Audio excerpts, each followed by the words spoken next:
وَلَقَدْ جَاءَتْ رُسُلُنَا إِبْرَاهِيمَ بِالْبُشْرَى قَالُوا سَلَامًا قَالَ سَلَامٌ فَمَا لَبِثَ أَنْ جَاءَ بِعِجْلٍ حَنِيذٍ۔ اور دیکھو ابراہیم علیہ السلام کے پاس ہمارے فرشتے خوشخبری لیے ہوئے پہنچے، بیٹے کی خوشخبری۔ ابراہیم علیہ السلام 100 سال کے تھے اور حضرت سارہ شاید 90 سال کی تھی۔ کہا تم پر سلام ہو۔ ابراہیم علیہ السلام نے بھی جواب دیا تم پر بھی سلام ہو۔ پھر کچھ دیر نہ گزری کہ ابراہیم ایک بھنا ہوا بچڑا ان کی ضیافت کے لیے لے آئے، مگر جب دیکھا کہ ان کے ہاتھ کھانے پر نہیں بڑھتے تو وہ ان سے مشتبہ ہو گئے اور دل میں ان سے خوف محسوس کرنے لگے۔ انہوں نے کہا ڈرو نہیں، ہم تو لوط علیہ السلام کی قوم کی طرف بھیجے گئے ہیں۔ ابراہیم علیہ السلام کی بیوی بھی کھڑی ہوئی تھی، وہ یہ سن کر ہنس دی، یعنی انہیں جب خوشخبری ملی۔ پھر ہم نے اس کو اسحاق کی اور اسحاق کے بعد یعقوب کی خوشخبری دی۔ وہ بولی ہائے میری کم بختی، کیا میرے ہاں اولاد ہوگی جبکہ میں بڑھیا پھونس ہو گئی اور یہ میرے میاں بھی بوڑھے ہو چکے ہیں۔ حضرت سارہ کی عمر 90 سال تھی اس وقت، تو 90 سال کی خاتون بچہ جنم دے تو انسان کو یقین نہیں آتا، لیکن اللہ سبحانہ وتعالی جس سے جو چاہے کام لے۔ یہ تو بڑی عجیب بات ہے۔ قالوا اتعجبین من امر اللہ رحمت اللہ وبرکاتہ علیکم اہل البیت انہ حمید مجید۔ فرشتوں نے کہا اللہ کے حکم پر تعجب کرتی ہو، اللہ کے حکم پہ حیران ہوتی ہو۔ ابراہیم کے گھر والوں، تم لوگوں پر تو اللہ کی رحمت اور اس کی برکتیں ہیں، اور یقیناً اللہ نہایت قابل تعریف اور بڑی شان والا ہے۔ یہ برکتیں آج تک ہیں۔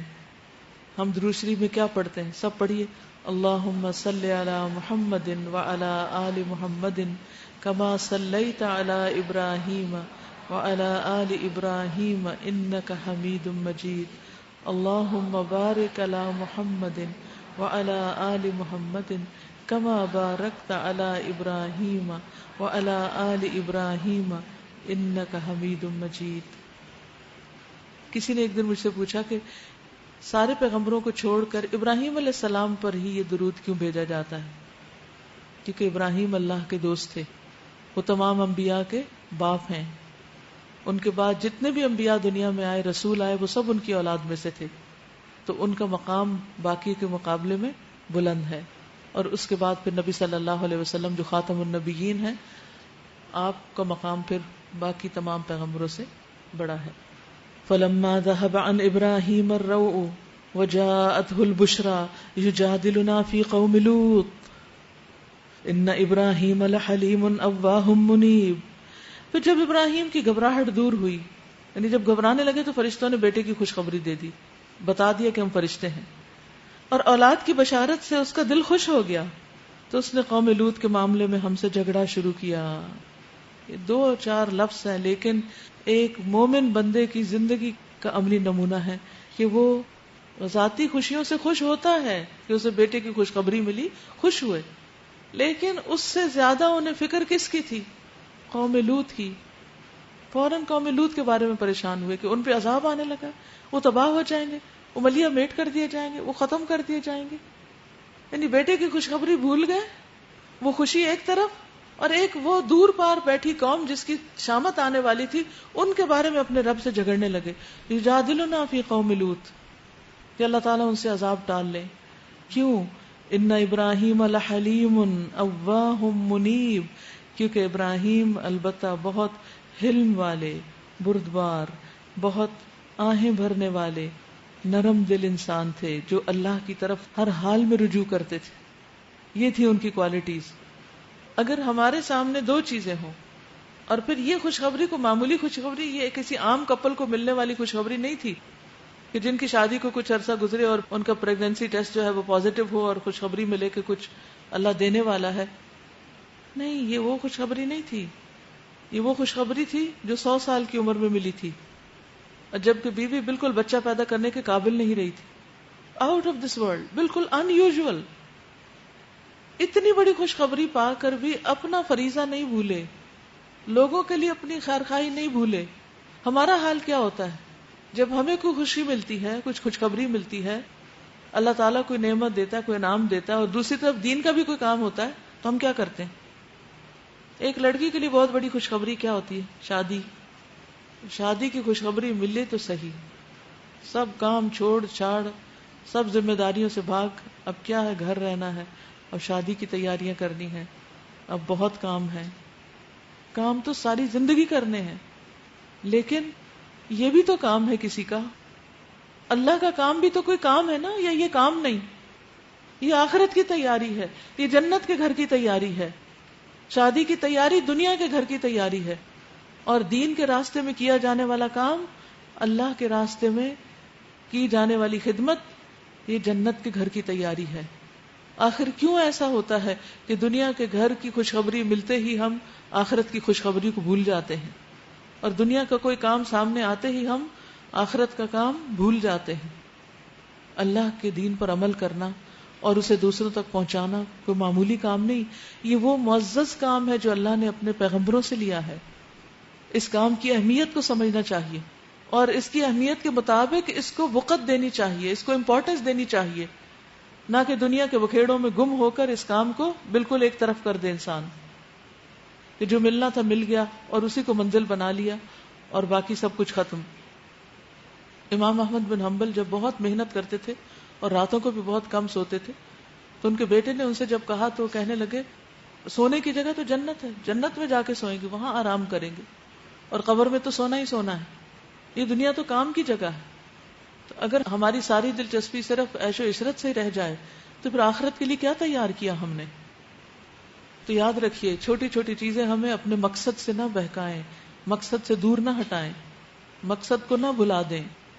آخرکار ہمارے فرشتوں نے اس سے کہا، اے ابراہیم، اس سے باز آ جاؤ، تمہارے رب کا حکم ہو چکا ہے، اب ان لوگوں پر وہ عذاب آ کر رہے گا جو کسی کے پھیرے نہیں پھر سکتا. یعنی قوم لوط پر عذاب.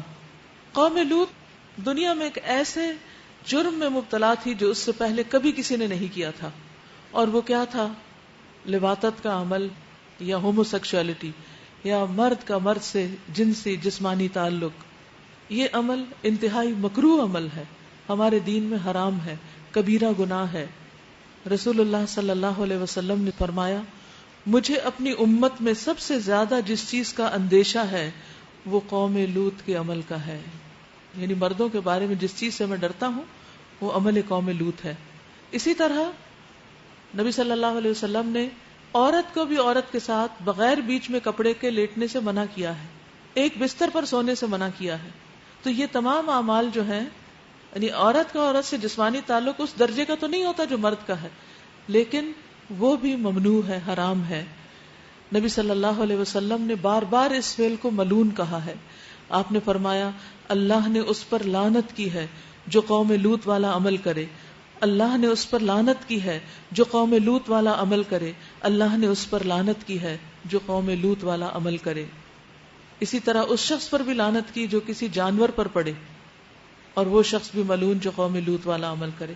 یعنی اتنا گھناؤنا عمل ہے، کیونکہ اس میں ایک طرف تو عورت کا حق مارا جاتا ہے اور دوسری طرف انتہائی غلیظ فعل ہے. اور لواطت میں یاد رکھیے کہ شادی شدہ ہونے کی بھی شرط نہیں، صرف بلوغت اور عاقل ہونے کی شرط ہے. اگر یہ شرط پوری ہو جائے تو ایسا فعل کرنے والے پر حد جاری کی جاتی ہے. ابن عباس رضی اللہ عنہ سے روایت ہے، کنوارا مرد اگر لواطت کرتے ہوئے پکڑا جائے تو اسے بھی رجم کیا جائے گا. یعنی ان کے نزدیک اس کی سزا اتنی سخت ہے. رسول اللہ صلی اللہ علیہ وسلم نے فرمایا، جس شخص کو تم قوم لوط کا عمل کرتے ہوئے دیکھو تو فاعل اور مفعول دونوں کو قتل کر ڈالو، کیونکہ پھر یہ مرض وائرل ہے، ایک سے مقصد پورا نہیں ہوگا تو کسی اور کو اپنا شکار بنائے گا. نبی صلی اللہ علیہ وسلم نے قوم لوط کا عمل کرنے والے کے متعلق فرمایا، اوپر والے اور نیچے والے دونوں کو سنگسار کر دو، اور ان دونوں کو اکٹھا سنگسار کرو. یعنی دونوں ہی مجرم ہیں، غلط کام کرنے والا اور کروانے والا. تو اس لیے اس قوم کے اوپر جو عذاب آیا وہ باقی قوموں کے مقابلے میں سخت تھا. اور اس قوم میں سے حضرت لوط علیہ السلام خود اور ان کی 2 بیٹیاں بچی تھی، باقی ان کی بیوی اور قوم پوری کی پوری تباہ کر دی گئی تھی، اور ان پر آسمان سے پتھر بھی برسائے گئے. اس بستی کو اوپر لے جا کر آسمان سے پٹخا کر نیچے مارا گیا، یہ زمین میں دھنس گئے، ان کے اوپر پانی آ گیا، ان کے اوپر آگ آئی. یعنی ہر طرح کے عذاب، جو دوسری قوموں کو ایک ایک عذاب آیا، سارے عذاب ان پر اکٹھے کر دیے گئے، کیونکہ اللہ سبحانہ وتعالیٰ اس عمل سے اتنا زیادہ غضبناک ہوتا ہے. اور جب ہمارے فرشتے لوط علیہ السلام کے پاس پہنچے، ابراہیم علیہ السلام سے فارغ ہو کے وہ لوط علیہ السلام کی طرف گئے، تو وہ ان کی آمد سے بہت گھبرائے اور دل تنگ ہوئے۔ لوط علیہ السلام کیوں گھبرائے؟ کیونکہ فرشتے خوبصورت لڑکوں کی شکل میں تھے۔ کہنے لگے آج بڑی مصیبت کا دن ہے، یہ تو ایک اور آزمائش آ گئی۔ ان مہمانوں کا آنا تھا کہ اس کی قوم کے لوگ بے اختیار اس کے گھر کی طرف دوڑ پڑے، کوئی شرم نہیں، حیا نہیں، کچھ نہیں۔ پہلے سے وہ ایسی بدکاریوں کے خوگر تھے۔ لوط علیہ السلام نے ان سے کہا، بھائیو، یہ میری بیٹیاں موجود ہیں، یہ تمہارے لیے پاکیزہ تر ہیں، کچھ خدا کا خوف کرو، اللہ سے ڈرو، اور میرے مہمانوں کے معاملے میں مجھے ذلیل نہ کرو۔ کیا تم میں کوئی بھلا آدمی نہیں؟ انہوں نے جواب دیا، تجھے تو معلوم ہی ہے کہ تیری بیٹیوں میں ہمارا کوئی حصہ نہیں، یعنی لڑکیوں سے ہماری کوئی دلچسپی نہیں، اور تو یہ بھی جانتا ہے کہ ہم کیا چاہتے ہیں، یعنی ان لڑکوں کے ساتھ برا فعل کرنا چاہتے ہیں جو کہ اصل میں فرشتے تھے۔ لوط علیہ السلام نے کہا، کاش میرے پاس اتنی طاقت ہوتی کہ میں تمہیں سیدھا کر دیتا، یا کوئی مضبوط سہارا ہی ہوتا تو اس کی پناہ لیتا۔ تب فرشتوں نے اس سے کہا کہ اے لوط، ہم تیرے رب کے بھیجے ہوئے فرشتے ہیں، یہ لوگ تیرا کچھ نہیں بگاڑ سکتے، بس تو کچھ رات رہے اپنے اہل و عیال کو لے کر نکل جا، اور دیکھو تم میں سے کوئی شخص پیچھے پلٹ کر نہ دیکھے، مگر تیری بیوی ساتھ نہیں جائے گی، کیونکہ اس پر بھی وہی کچھ گزرنے والا ہے جو ان لوگوں پہ گزرنا ہے، یعنی وہی سزا اس کو ملے گی جو ان کو ملے گی۔ ان کی تباہی کے لیے صبح کا وقت مقرر ہے، صبح ہوتے اب کتنی دیر ہے۔ پھر جب ہمارے فیصلے کا وقت آ پہنچا تو ہم نے اس بستی کو تلپٹ کر دیا اور اس پر پکی ہوئی مٹی کے پتھر تابڑ توڑ برسائے، یعنی بارش برسا دی پتھروں کی، جس میں سے ہر پتھر تیرے رب کے ہاں نشان زدہ تھا کہ کون سا پتھر کس کو لگے گا یہ بھی ڈیسائیڈڈ تھا، اور ظالموں سے یہ سزا کچھ دور نہیں۔ دیکھیے نوح علیہ السلام کا بیٹا اور بیوی دونوں گئے، لوط علیہ السلام کی بیوی بھی بچ نہیں سکی، کیونکہ اللہ کے ہاں ایمان اور عمل صالح کی ضرورت ہے، نجات کے لیے کسی کی بیوی ہونا کافی نہیں۔ دنیا میں تو کسی کی بیوی ہو کر ایک عام جاہل عورت کو بھی بڑی عزت مل جاتی، بعض اوقات ایسا ہوتا ہے نا کہ ایک بہت پڑھے لکھے یا کسی بڑے عہدے پر جو شخص ہوتا ہے اس کو کوئی ایسی عورت شادی میں مل جاتی ہے کہ جو اس کی کمپیٹیبل ویسے نہیں ہوتی، لیکن اس کی بیوی ہونے کے ناطے اچھے اچھے لباس پہن کے اور اچھے اچھے کھانے کھا کر عورت سمجھنے لگتی کہ شاید وہ بڑے مقام پہ پہنچ گئی ہے۔ تو دنیا میں ایسا ہو سکتا ہے، لیکن اللہ کے ہاں نہیں۔ اللہ کے ہاں جب تک ایمان اور عمل صالح نہیں ہوگا کسی کی کوئی وقت نہیں کہ کون کس کا کیا لگتا ہے، چاہے خونی رشتہ ہو اور چاہے مساہرت کا رشتہ ہو، نسب کا ہو، رضاعت کا ہو، دوستی کا ہو، کوئی بھی ہو۔ لا يسأل حمیم حمیما، کوئی دوست کسی دوست کو نہیں پوچھے گا۔ وَإِلَىٰ مَدْيَنَ أَخَاهُمْ شُعَيْبًا، اور مدین کی طرف ہم نے ان کے بھائی شعیب کو بھیجا علیہ السلام۔ قال یا قوم اعبدوا اللہ ما لکم من الہ غیرہ، اس نے کہا اے میری قوم کے لوگو، اللہ کی بندگی کرو، اس کے سوا تمہارا کوئی الہ نہیں، اور ناپ تول میں کمی نہ کیا کرو۔ آج میں تم کو اچھے حال میں دیکھ رہا ہوں، مگر مجھے ڈر ہے کہ کل تم پر ایسا دن آئے گا جس کا عذاب سب کو گھیر لے گا۔ ناپ تول میں کمی جو ہے یہ بھی حرام کاموں میں سے اور بڑے جرائم میں سے، کبیرہ گناہوں میں سے ہے۔ نبی صلی اللہ علیہ وسلم نے فرمایا جب لوگ ناپ تول میں کمی کرتے ہیں تو انہیں قحط سالی، سخت تکلیفیں اور بادشاہوں کے ظلم و ستم دبوچ لیتے ہیں، یعنی ایسے لوگوں پر مصیبتیں اور تنگیاں آتی ہیں جب ناپ تول میں کمی ہوتی ہے، اللہ کی رحمت سے دوری ہوتی ہے۔ اور اے برادران قوم، تم ٹھیک ٹھیک انصاف کے ساتھ پورا ناپو اور تولو، اور لوگوں کو ان کی چیزوں میں گھاٹا نہ دیا کرو، کم نہیں دیا کرو، اور زمین میں فساد نہ پھیلاتے پھرو۔ اللہ کی دی ہوئی بچت تمہارے لیے بہتر ہے اگر تم مومن ہو، یعنی ایک معقول پروفٹ لو، تول میں کمی کر کے پیسے مت کماؤ۔ اور بہرحال میں تمہارے اوپر کوئی نگران کار نہیں، یعنی میں ہر وقت تمہیں دیکھ نہیں سکتا تو میں نصیحت کر سکتا ہوں، خیر خواہ ہوں تمہارا۔ انہوں نے جواب دیا اے شعیب، کیا تیری نماز تجھے یہ سکھاتی ہے کہ ہم ان سارے معبودوں کو چھوڑ دیں جن کی پرستش ہمارے باپ دادا کرتے تھے؟ نماز کا تانا دیا جا رہا ہے۔ آج تک یہی ذہنیت ہے لوگوں کی کہ اگر کوئی نمازی شخص کسی کو کوئی نصیحت کر بیٹھے تو لوگ پلٹ کر اس کو نمازوں کا تانا دیتے ہیں کہ ہم نے دیکھے ہیں نماز پڑھنے والے، اور تمہاری نماز تمہیں یہی سکھاتی ہے کہ تم لوگوں کی زندگی میں انٹرفیئر کرو، یعنی اب امر بالمعروف اور نہی عن المنکر انٹرفیئرنس شمار ہوتا ہے۔ انہوں نے جواب دیا اے شعیب، کیا تیری نماز تجھے یہ سکھاتی ہے کہ ہم ان سارے معبودوں کو چھوڑ دیں جن کی پرستش ہمارے باپ دادا کیا کرتے تھے، یا یہ کہ ہم کو اپنے مال میں اپنے منشا کے مطابق تصرف کرنے کا اختیار نہ ہو؟ بس تو ہی ایک عالی ظرف اور راست باز آدمی رہ گئے. یعنی تانے اور تشنے اور طرح طرح کی تکلیفیں وہ دینے لگے ان کو، کیونکہ وہ تو ایک تقلیدی ایمان کے قائل تھے، تقلیدی روایات کے قائل تھے. قال یا قوم ارأیتم ان کنت علی بینۃ من ربی ورزقنی منہ رزقا حسنا.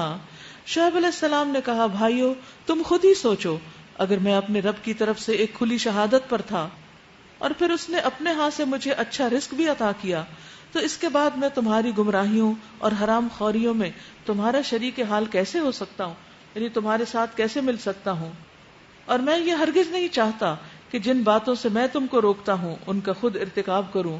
میں تو اصلاح کرنا چاہتا ہوں جہاں تک بھی میرا بس چلے، اور یہ جو کچھ میں کرنا چاہتا ہوں اس کا انحصار اللہ کی توفیق پر ہے. اسی پر میں نے بھروسہ کیا اور ہر معاملے میں اسی کی طرف میں رجوع کرتا ہوں. یعنی جب انہوں نے ان پر الزام تراشی کی تو انہوں نے اپنے پوزیشن کو کلیئر کیا کہ میرے آنے کا مقصد کیا ہے. اور اے برادران قوم، میرے خلاف تمہاری ہٹ دھرمی کہیں یہ نوبت نہ پہنچا دے کہ آخر کار تم پر بھی وہی عذاب آ کر رہے جو نوح علیہ السلام، یا ہود علیہ السلام یا صالح علیہ السلام کی قوم پر آیا تھا. اور لوط علیہ السلام کی قوم تو تم سے کچھ زیادہ دور بھی نہیں ہے. وَاسْتَغْفِرُوا رَبَّكُمْ ثُمَّ تُوبُوا إِلَيْهِ إِنَّ رَبِّي رَحِيمٌ وَدُودٌ. دیکھو اپنے رب سے معافی مانگو اور اس کی طرف پلٹ آؤ، بے شک میرا رب رحیم ہے اور اپنی مخلوق سے محبت رکھتا ہے. ان ربی رحیم ودود. اس سے کیا پتہ چلتا ہے کہ گناہگاروں سے بھی محبت رکھتا ہے، اسی لیے ان کو مہلت دیتا ہے تاکہ وہ ہدایت پا سکیں. 3 دفعہ استغفار پڑھ لیجئے. استغفر اللہ ربی من کل ذنب واتوب الیہ. قالوا یا شعیب ما نفقه كثيرا مما تقول وإنا لنراك فينا ضعيفا ولولا رهتك لرجمناك وما انت علینا بعزیز. انہوں نے جواب دیا، اے شعیب تیری بہت سی باتیں تو ہماری سمجھ میں ہی نہیں آتی، اور ہم دیکھتے ہیں کہ تو ہمارے درمیان ایک بے زور آدمی ہے. تیری برادری نہ ہوتی تو ہم کبھی کا تجھے سنگسار کر چکے ہوتے. تیرا بلبوتا تو اتنا نہیں کہ ہم پر بھاری ہو. شعیب علیہ السلام نے کہا، بھائیو کیا میری برادری تم پر اللہ سے زیادہ بھاری ہے؟ یعنی برادری سے ڈرتے ہو، اللہ سے نہیں. آج آپ دیکھیں ہم لوگوں کا حال کیا ہے، خاندان، برادری، لوگ، پیئر پریشر، معاشرہ، وقت کا فیشن، چلن. تم نے برادری کا تو خوف کیا اور اللہ کو بالکل پس پش ڈال دیا. جان رکھو کہ جو کچھ تم کر رہے ہو وہ اللہ کی گرفت سے باہر نہیں. اے میری قوم کے لوگو، تم اپنے طریقے پر کام کیے جاؤ اور میں اپنے طریقے پر کام کرتا رہوں گا. جلد ہی تمہیں معلوم ہو جائے گا کہ کس پر ذلت کا عذاب آتا ہے اور کون جھوٹا ہے. تم بھی انتظار کرو اور میں بھی تمہارے ساتھ چشم برا ہوں. آخرکار جب ہمارے فیصلے کا وقت آ گیا تو ہم نے اپنی رحمت سے شعیب علیہ السلام اور اس کے ساتھی مومنوں کو بچا لیا، اور جن لوگوں نے ظلم کیا تھا ان کو ایک سخت دھماکے نے ایسا پکڑا کہ وہ اپنی بستیوں میں بے حس و حرکت پڑے کے پڑے رہ گئے، گویا وہ کبھی وہاں رہے بسے ہی نہ تھے. سنو، مدین والے بھی دور پھینک دیے گئے جس طرح سمود پھینکے گئے تھے. اور موسیٰ علیہ السلام کو ہم نے اپنی کھلی نشانیوں اور سند معموریت کے ساتھ فرعون اور اس کے اعیان سلطنت کی طرف بھیجا، مگر انہوں نے فرعون کے حکم کی پیروی کی، حالانکہ فرعون کا حکم راستی پر نہ تھا. قیامت کے روز وہ اپنی قوم کے آگے آگے ہوگا اور اپنی پیشوائی میں انہیں دوزخ کی طرف لے جائے گا. کیسی عجیب بات ہے کہ فرعون مجرموں کا پیشوا ہوگا اور حضرت آسیہ جنت کی عورتوں کی سردار ہوں گی. کیسی بدتر جائے ورود ہے جس پر کوئی پہنچے. اور ان لوگوں پر دنیا میں بھی لعنت پڑی اور قیامت کے روز بھی پڑے گی. کیسا برا صلہ ہے جو کسی کو ملے. یہ چند بستیوں کی سرگزشت ہے جو ہم تمہیں سنا رہے ہیں. ان میں سے بعض اب بھی کھڑی ہیں، یعنی ان کے آثار قدیمہ موجود ہیں، اور بعض کی فصل کٹ چکی ہے. ہم نے ان پر ظلم نہیں کیا، انہوں نے آپ ہی اپنے اوپر ستم ڈھایا. اور جب اللہ کا حکم آ گیا تو ان کے وہ معبود جنہیں وہ اللہ کو چھوڑ کر پکارا کرتے تھے ان کے کچھ کام نہ آ سکے، اور انہوں نے ہلاکت اور بربادی کے سوا انہیں کچھ فائدہ نہ دیا. اور تیرا رب جب کسی ظالم بستی کو پکڑتا ہے تو پھر اس کی پکڑ ایسی ہی ہوا کرتی ہے. فی الواقع اس کی پکڑ بڑی سخت اور دردناک ہوتی ہے. حقیقت یہ ہے کہ اس میں ایک نشانی ہے ہر اس شخص کے لیے جو عذاب آخرت کا خوف کرے. وہ ایک دن ہوگا جس میں سب لوگ جمع ہوں گے. قیامت کا دن کیسا ہے؟ جس میں سب لوگ جمع ہوں گے اور پھر جو کچھ بھی اس روز ہوگا سب کی آنکھوں کے سامنے ہوگا. ہم اس کے لانے میں کچھ بہت زیادہ تاخیر نہیں کر رہے، نہیں، قیامت قریب ہے، بس ایک گنی چنی مدت اس کے لیے مقرر ہے. جب وہ آئے گا تو کسی کو بات کرنے کی مجال نہ ہوگی، یعنی وہ دن، اللہ یہ کہ اللہ کی اجازت سے کچھ عرض کرے. پھر کچھ لوگ اس روز بدبخت ہوں گے اور کچھ نیک بخت. جو بدبخت ہوں گے وہ دوزخ میں جائیں گے جہاں گرمی اور پیاس کی شدت سے وہ ہانپیں گے اور پھنکاریں گے اور اسی حالت میں وہ ہمیشہ رہیں گے جب تک کہ زمین و آسمان قائم ہیں، الا یہ کہ تیرا رب کچھ اور چاہے. بے شک تیرا رب پورا اختیار رکھتا ہے کہ جو چاہے کر لے. رہے وہ لوگ جو نیک بخت نکلیں گے تو وہ جنت میں جائیں گے اور وہاں ہمیشہ رہیں گے جب تک آسمان و زمین قائم ہے، الا یہ کہ تیرا رب کچھ اور چاہے. ایسی بخشش ان کو ملے گی جس کا سلسلہ کبھی منقطع نہ ہوگا. اگرچہ دوسری آیات میں ہمیشہ خالدین فیہا کا ذکر آتا ہے اور یہاں پر جب تک تیرا رب چاہے، تو اس سے ایک مراد یہ بھی ہے کہ کچھ لوگ جہنم سے کچھ عرصے کے بعد نکال لیے جائیں گے. رسول اللہ صلی اللہ علیہ وسلم نے اس کے بارے میں فرمایا کہ جہنم میں ایک قوم ہوگی جو جہنم میں اس وقت تک رہے گی جب تک اللہ چاہے گا کہ اس کو رکھے. پھر اللہ کو ان پر رحم آئے گا اور وہ انہیں جہنم سے نکال لے گا. تو یہ لوگ جنت کے قریبی حصے میں ہوں گے. پھر وہ الحیوان نامی ایک نہر میں غسل کریں گے. اہل جنت انہیں الجہنمیون کہیں گے.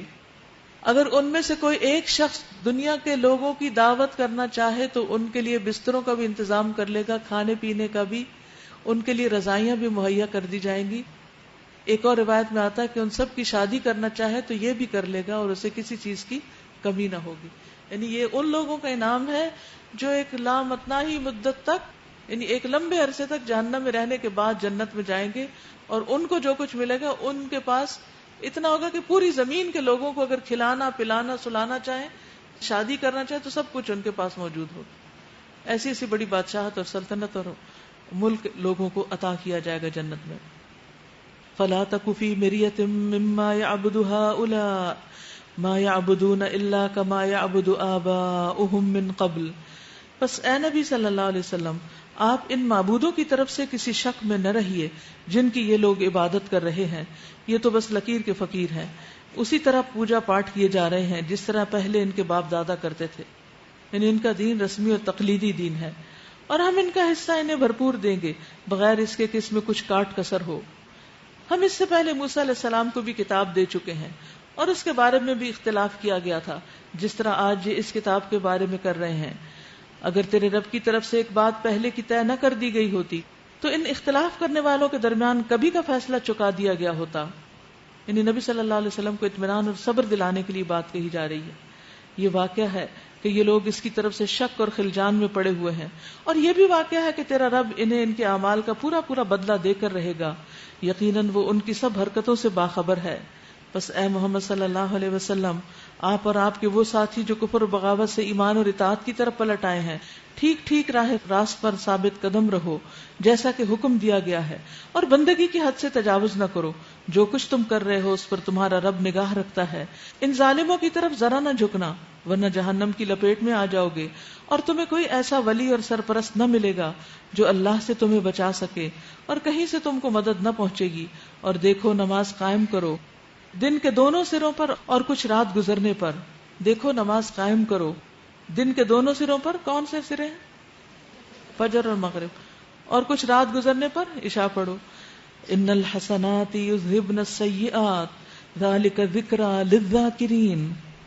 در حقیقت نیکیاں برائیوں کو دور کر دیتی ہیں، یہ ایک یاد دہانی ہے ان لوگوں کے لیے جو اللہ کو یاد کرنے والے ہیں.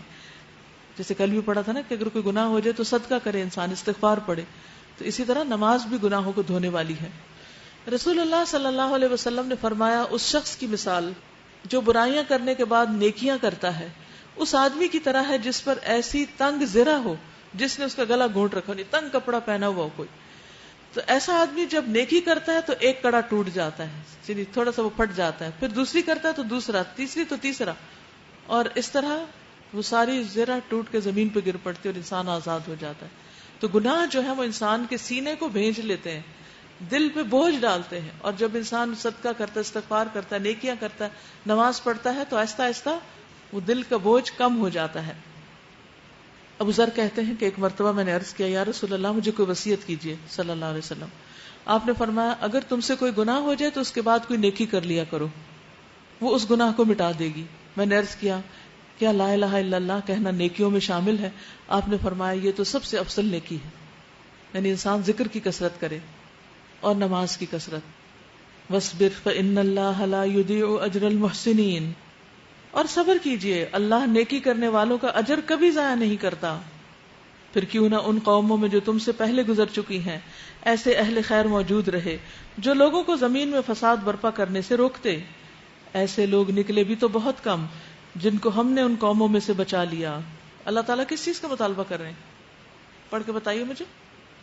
ایسے لوگوں کے وجود کی ضرورت بتا رہے ہیں جو لوگوں کو فساد سے روکیں، جو زمین سے فساد ختم کریں. پھر کیوں نہ ان قوموں میں جو تم سے پہلے گزر چکی ہیں ایسے اہل خیر موجود رہے جو لوگوں کو زمین میں فساد برپا کرنے سے روکتے. ایسے لوگ نکلے بھی تو بہت کم، یعنی سارے پیغمبروں کے ماننے والوں میں سے بہت قلیل تعداد ایسی تھی جن کو ہم نے ان قوموں میں سے بچا لیا، ورنہ ظالم لوگ تو انہی مزوں کے پیچھے پڑے رہے جن کے سامان انہیں فراوانی کے ساتھ دیے گئے تھے، وہ مجرم بن کر رہے. تیرا رب ایسا نہیں کہ بستیوں کو ناحق تباہ کر دے حالانکہ ان کے باشندے اصلاح کرنے والے ہوں. بے شک تیرا رب اگر چاہتا تو تمام انسانوں کو ایک گروہ بنا سکتا تھا، مگر اب تو وہ مختلف طریقوں پر ہی چلتے رہیں گے اور بے راہ رویوں سے صرف وہ لوگ بچیں گے جن پر تیرے رب کی رحمت ہے.